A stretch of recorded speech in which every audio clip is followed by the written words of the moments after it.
tonight, we shall calmly take a few bites out of some whale meat. Not entirely feast on it like barbarians, but just, kind of nibble on it here and there. Just kind of get it in there, but still eventually eat some whale meat.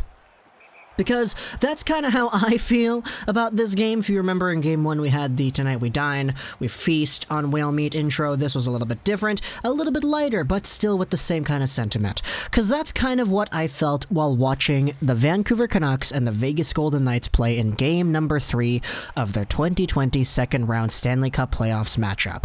This was kind of a predictable game, I'm not gonna lie. You can kind of hear the smile as I speak some more words into this microphone, but after the first few bounces in the first period, you can kind of tell, okay, the Canucks are totally not gonna win this one. And I've said it a ton of times, and I'll say it again here. I did predict the Canucks to lose to Vegas in 5. So any other extra stuff we get from this team is extra fruit. It's ice cream. It's sour candy.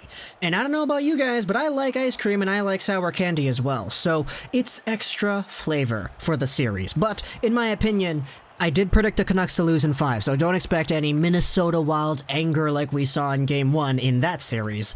But this one was, honestly, Vancouver's game to lose, especially early on. Because starting the game off, the Canucks looked really, really good.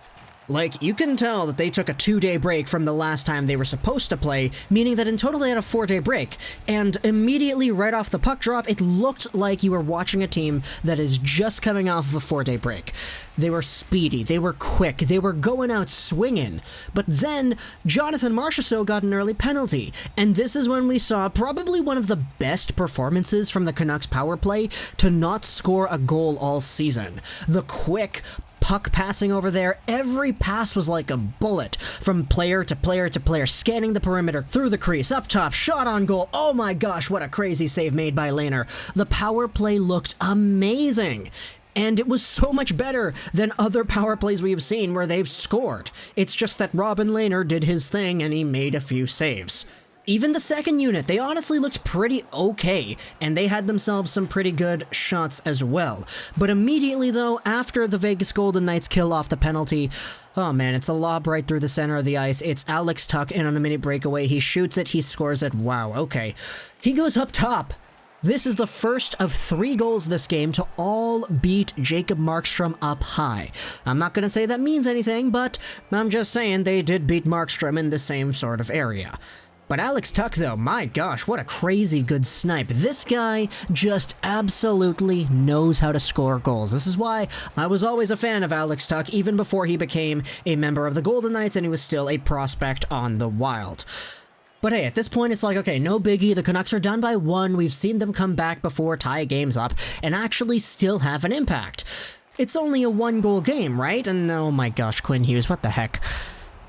Quinn Hughes with a defensive turnover. It goes over, and Carlson goes to Pacioretty, he goes to Whitecloud, and he goes far side. It's another top cheddar goal through a screen.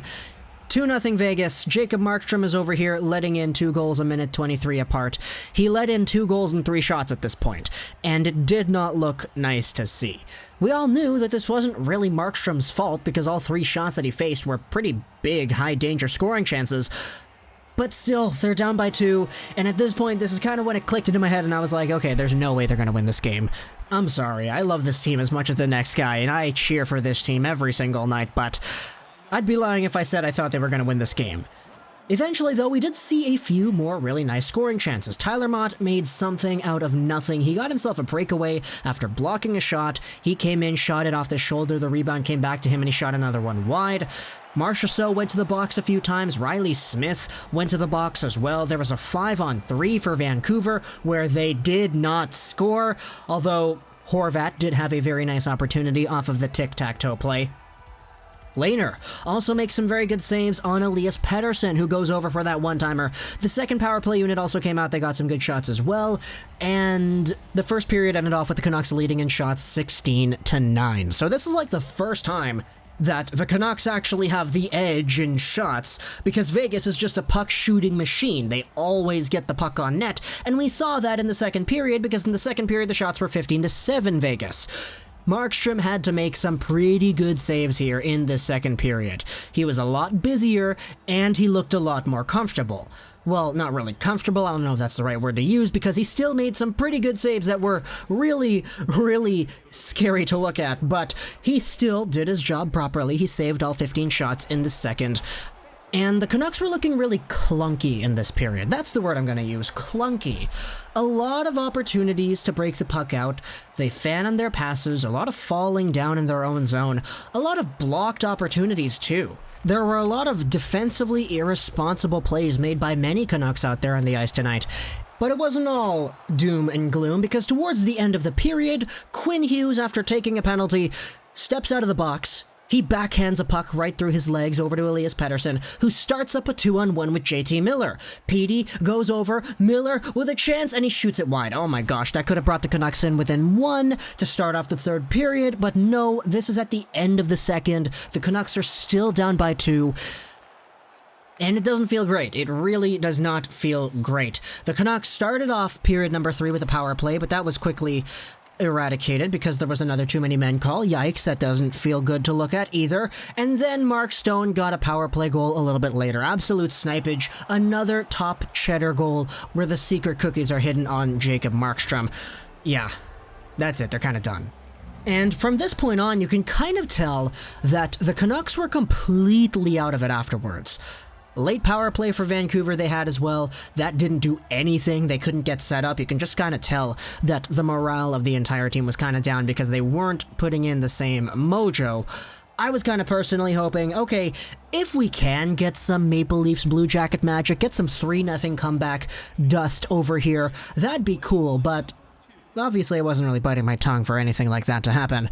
And eventually the Canucks lose. It's a 3-0 game. From here on out, though, there are many Canucks out of this game that a lot of Canucks fans were really pinning on social media outlets like Twitter, like Facebook, on Reddit, etc. Talking about guys like Edler and how he didn't really play all too well. Talking about how Quinn Hughes, how you could kind of debate that he has become a little bit less effective and a little bit more unstable. Brock Besser didn't really look all too well today. JT Miller didn't take any face-offs, and there was a lot of concern as to whether or not he was injured in the wrist somehow because of that. Pettersson took a lot of face-offs today. He wasn't really as good in the draw as people would have liked. He was like 0-5 or something at one point. Bo Horvat, though, face-off winning machine. Sutter is normally like that. Miller was not really there. So the Canucks kind of did a few things right. It's just they started off really hot and they couldn't really continue that, especially towards the end. We also had a 10-minute misconduct on Antoine Roussel, and that one was kinda ugly. It wasn't really ugly in the sense that, oh my gosh, I don't like to see that. It was just like, what the heck are you doing? Roussel didn't do anything, he just kinda shoved the guy. People do that all the time on the face-off dot. Why does Roussel get the boot for that when it normally happens every other game? Louis DeBrusque was on the broadcast defending Roussel, saying that the refs are really kind of just going hard on him because he is Antoine Roussel. And that, it's not really fair in my opinion, but whatever, at least it wasn't a 5-on-4. So the Canucks end up losing this one. They're down in the series 2-1. A lot of Canucks fans are starting to lose hope, and honestly, I don't blame them. This was an ugly game, certainly was not the compete level you would want to see for the remaining, 40 minutes of the game after that first period. But don't get me wrong, even though I am kind of upset seeing this team lose, I'm not super upset, because I did kind of call it, man. The Canucks were going to lose this one in 5. If they do find a way to win, though, and they do end up proving my bracket incorrect, then I would love it. I would love to see this team to win, especially if they're able to play the same way they did in game number 2. That was a completely different Canucks team. And for sure, we saw some of this Canucks team here today, just only in the first few minutes of the game where they had a few bad bounces and eventually they were down by 2. And they're going up against the Stanley Cup favorites in the West, so I don't really know if it's all too smart to bet against that. But talk to me in the comments what you thought about tonight's game. It is a 3-0 defeat at the hands of the Golden Knights. Do you see the Canucks coming back in game number 4?